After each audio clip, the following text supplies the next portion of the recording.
So Victoria, how would you describe yourself? It's a hard question. Any hints? You don't have. As a creative person, or just like how you see yourself as a person? I see myself quite simple. When you're 20 years old, you can't see yourself as a really difficult person. If you're difficult, you should be like 15 years old, I think. I'm dreaming about fashion design, about art history, about creative fields, but you never know what you're gonna be in the future. Now I would describe myself, I just want to have adventures in my life. I just want to experience new things, to create something. Because I'm from creative fields since I was 6, so mostly of the time. And in the future, I think I will imagine myself just in creative industry, and I want to do something, to create something that people would like it, because it's the best feeling, the satisfaction when someone likes you. So I could describe myself as a creator, as a young creator, who don't believe that it's not impossible, because when you're young, it's impossible for you. And I'm just trying to reach my dreams, even if it sounds like it's such a huge cliche in London, but let it be. I could be super friendly, I could be super helpful, but at the same time I could be super ironic and arrogant. So you never know, it depends. For you, of course, I'm friendly because I'm helping you to make a video, and I'm speaking with you quite friendly, as you can see. Do you think you need to be a bit bitchy in the fashion world? I think, yeah, if you will have for other people in fashion industry, it will bring just like misunderstandings and like huge problems for yourself, because people, even at the university, if someone asks like scissors, you give scissors, but that scissors will never come back to you. So it's better not to give scissors if you're in fashion industry. It's with everything, with ideas, with money. I think people should be from other different fields if you're making business or something. But if it's just about creative things, it should be really good friend. But you even can't trust in your friend as well. So it's better not to have friend. You could pretend that you're a friend, but basically all people are enemies. This is Victoria. She describes herself as a London-based fashion designer. She came to London more than 2 years ago to study costume design in the University of Westminster. However, as she struggled to work and study at the same time, she had to take a gap year. She now intends to spend her time working on her own fashion label. She's planning to make enough money to pay for her education and hopefully set herself up for the future. Victoria is taking a big gamble by quitting her job and putting her house at stake because she wouldn't be able to afford to pay rent. Such is her belief in her abilities.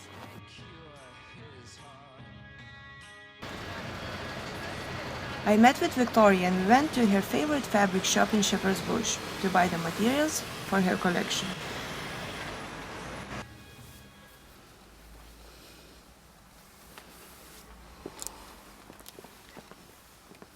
Yeah, I'm not sure about the lining. This could be the right color, but the fabric is stretchy, and you never buy stretchy fabric for the lining, never ever. Okay. If you one day you realize you want to be a fashion designer, never do this mistake. Okay. How much is per meter? 350 meters. Oh, cool. Can I get 2 meters? Yeah, sure.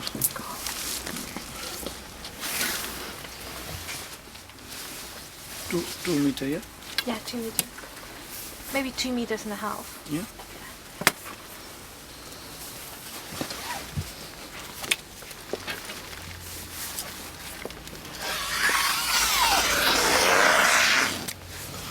And as you can know and see, we are confused with the lining. It's plenty of them, and now we're trying to match the fabric. We realize that it's better and more interesting to buy darker lining. And as you can see, grey looks good, maybe purple, maybe brown, but you realize that burgundy and red is quite cool. So we're gonna buy 2 meters and a half bed, because the lining takes the same amount of fabric as the exact jacket. It's like 2 jackets in one basically. So yeah, I'm going to take that and ask the seller to cut the fabric for me. So happy about what you bought? Yeah, in fact, when you start to do something, you feel better. But now I have to reach mine about how to do the print. It's really hard because I need to draw, I need to scan, I need to put it in Photoshop and hope that. And here we start about all my miserable life because my laptop is broken and it's on repair, and I don't have a laptop right now. And the laptop is with broken keyboard and trackpad, and I think it's costing me terribly a huge money to fix it. Shiny boots of leather, whiplash, girl child in the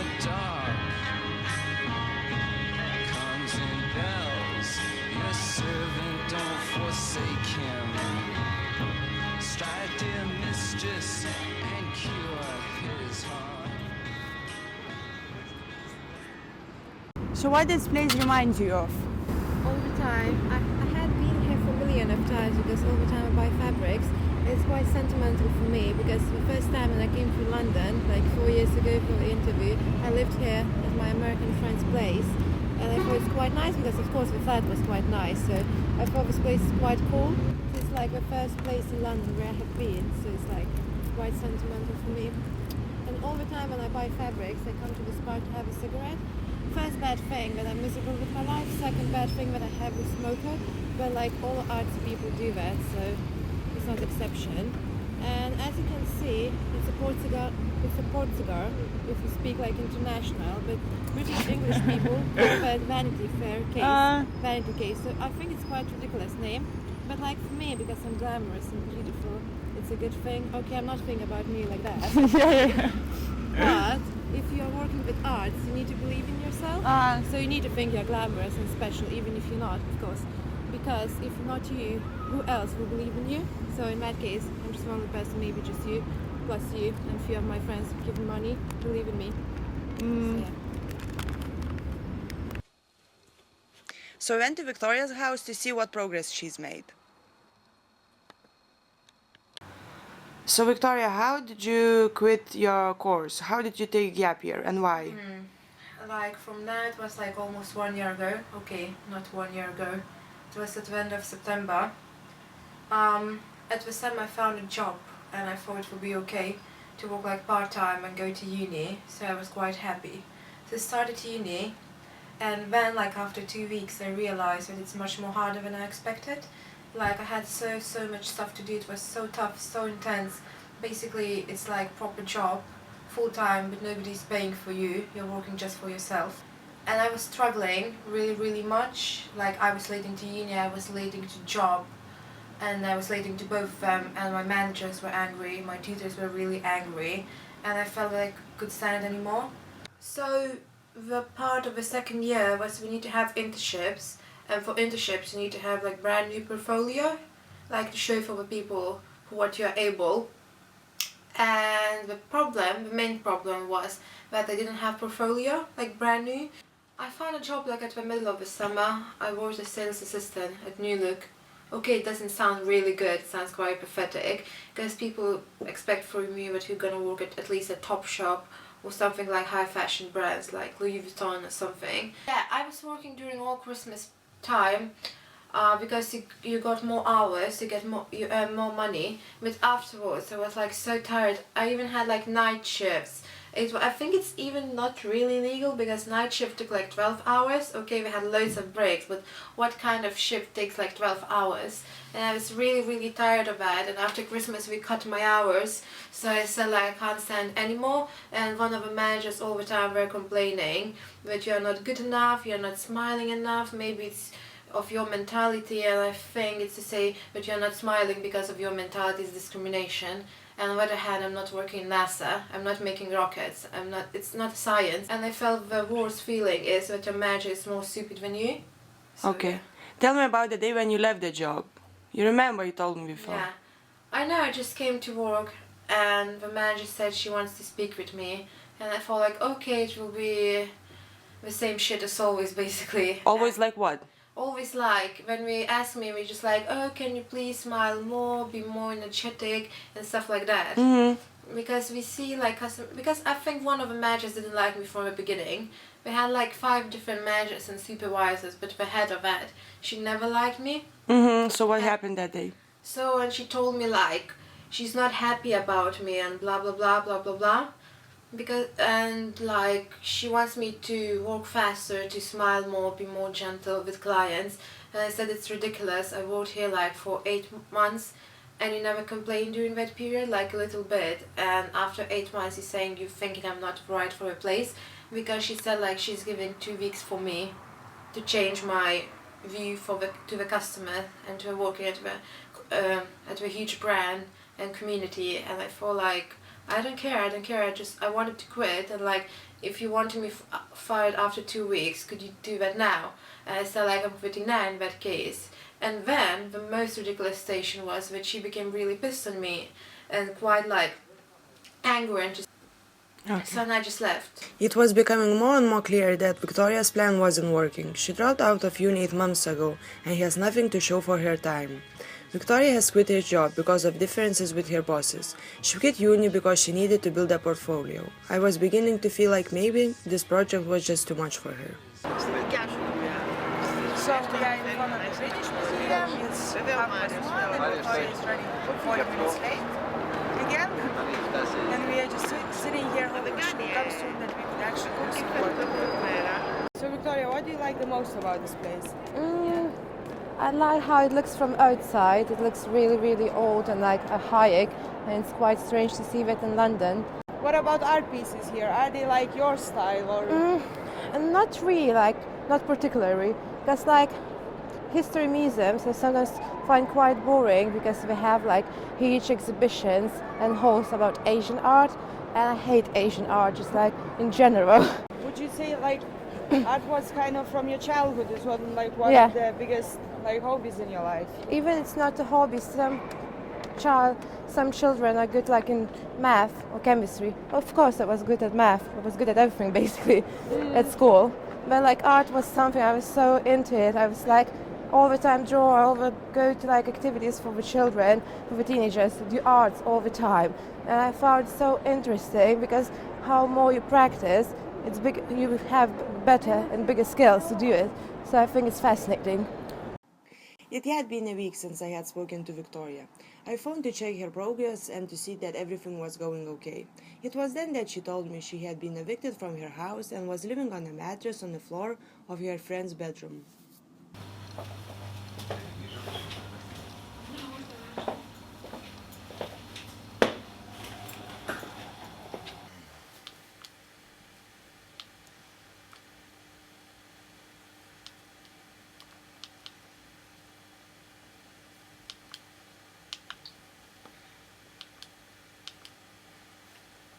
So what happened yesterday? It's quite a long story. Like 2 days ago I moved to a new place after I was looking for like a whole month. And everything looked pretty good, like the room, the flat, the place, location. But then suddenly I realized like one day ago that one of my flatmates are quite freaky and he's quite What do you mean? strange. Like okay, the girl who moved out from my room, who lived before, she said like you are capable to smoke inside. It's legal and you could do that. And okay, I moved all my stuff and had a cigarette. Then my friend came and we had a cigarette by the window. And after that, he came really angry and said that it's not allowed to smoke in the house, and that we have a policy that we are not smoking strictly at the house. And I was like, okay, I'm not gonna smoke inside anymore. And then yesterday in the morning, other flatmate with his friend smoked like literally weed in the kitchen, and I thought like, what kind of ridiculous system is that? If we are not allowed to smoke in the house rolling tobacco, so why are we allowed to smoke weed? So I took a cigarette and I didn't smoke in my room because that freaky flatmate was living next to my room, and our wall between our rooms was really thin, and he said like when I'm smoking in the room he feels all the fumes and he really annoyed by that. So I took a cigarette and I wanted to smoke in my room, then I realized maybe it's not okay, so I went to the kitchen, opened the window, and I started to smoke. And I know how come like that, but he just heard that I went to the kitchen, or I know when I was using a lighter, I have no idea. He came really pissed and really angry and started to scream on me. And I said like, okay, you said it's not smoking area, but like if people are smoking weed, I don't see a problem if I will have one cigarette. And then he became even more and more angry and started to scream on me when I'm not gonna live in this house anymore, and that I'm a liar. And I said like, okay, you don't like that I'm smoking inside, but on the other hand, at the middle of the night, like 2 or 3 a.m, he started to walk really loudly, open the doors, even my walls are like shaking, and he said such nonsense like, I did that because you were smoking. And I was like, what the fuck is that? Like, I was sleeping, literally, okay, I tried to sleep, and he said for me that I was smoking, and then he just said for me that I'm a liar, and I smoke all the time in my room.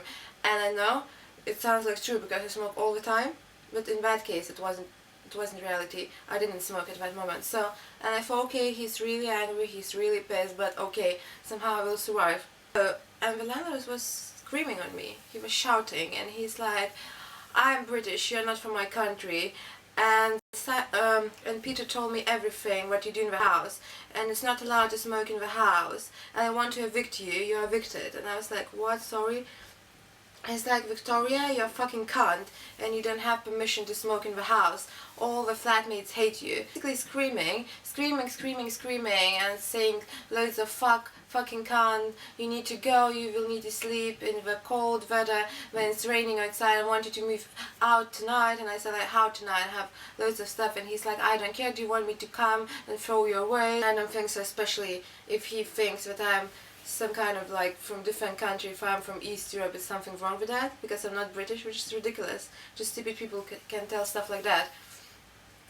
So I was really scared. It was like around 10 Saturday night. So tell me about this place. This place, this is the room where I used to live like 3 months ago. I used to live with my friend, but when she moved back to Lithuania, and I left alone, and the rent was too huge for me, so I moved out and was looking for a new place.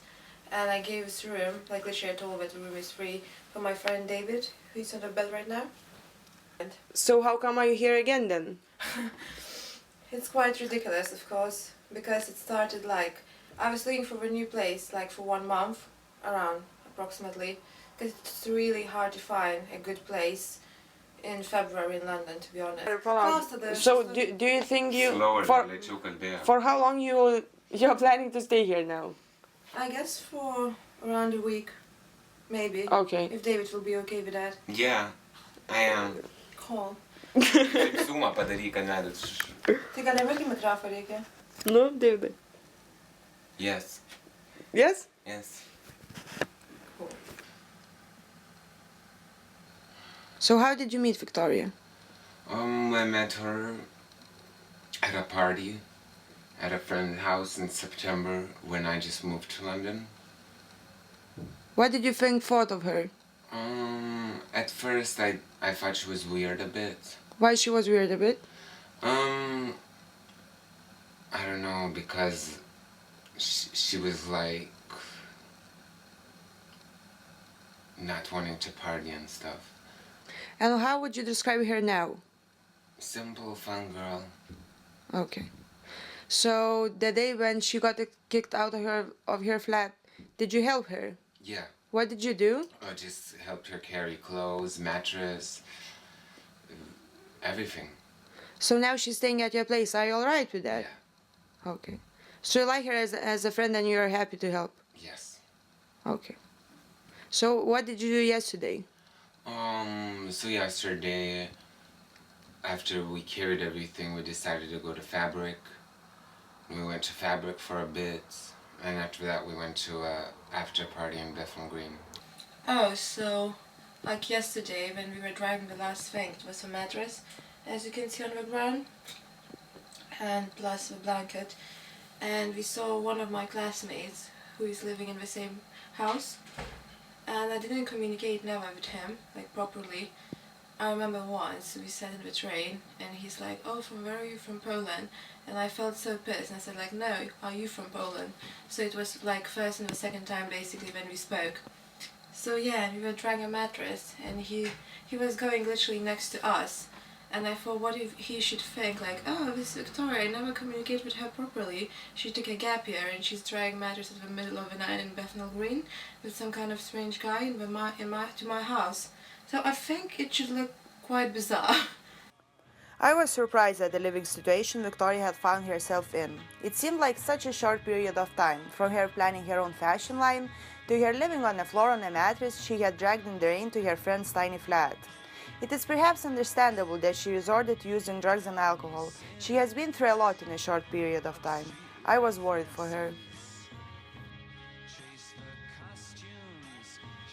A week later, Victoria called me to tell she was going home.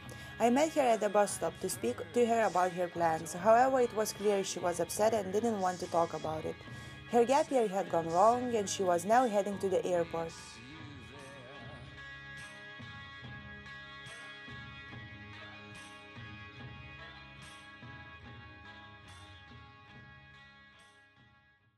It's been a couple of weeks since Victoria left London. She texted me today saying she's feeling better and we can talk to her on Skype.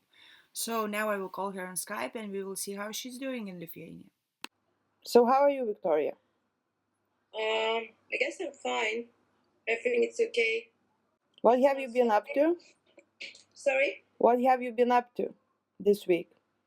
Nothing. I plan to do like loads of things and stuff. Like start to learn, start to do portfolio, be educated, read books. But the only thing which I done is like I went to the library and took like a few books, and I should start to buy fabrics next week. But basically, I done nothing except like loads of sleeping and meeting friends. So, what's the plan for the next year? When are you coming back to London, though? I think I'm coming at the end of summer. I just would like to work like doesn't matter what kind of job. It could be like low pay, just like minimum wage and stuff like that. I don't care. I just need like a work like full time for a whole month because I want to have a little bit of savings at the beginning of the uni because I should come back at 22nd of September, and let's pray I will have a really good portfolio. I will start to do the bomber jackets and maybe I will try to sell during studies because I still didn't forget this idea. It's still with me. Let's pray I will be really good with Photoshop and Illustrator, and let's pray I will be good at uni with my works. I'm just praying that life should be good, and I will have a normal, proper place to live, like normal room, and the walls won't be like from paper. My flatmates won't be so totally crazy and stuff like that. I'm just praying for good things, for like casual things, to be good. I think gap year is a positive thing. I took it like second time. I had the same station after school graduation, and I'm remembering like all people say like you're not gonna go to the uni, you're not gonna do anything because you're not doing your portfolio. And I did like basically at the last minute. I had like 3 weeks, and I got into uni and really good for my for fashion design. So I think everything is possible. Because I had like positive first gap year, I believe a second one would be even better. Even though she didn't reach any of her goals, it was interesting to follow Victoria's gap year. I'm glad she's staying positive and I wish her all the best of luck in the future.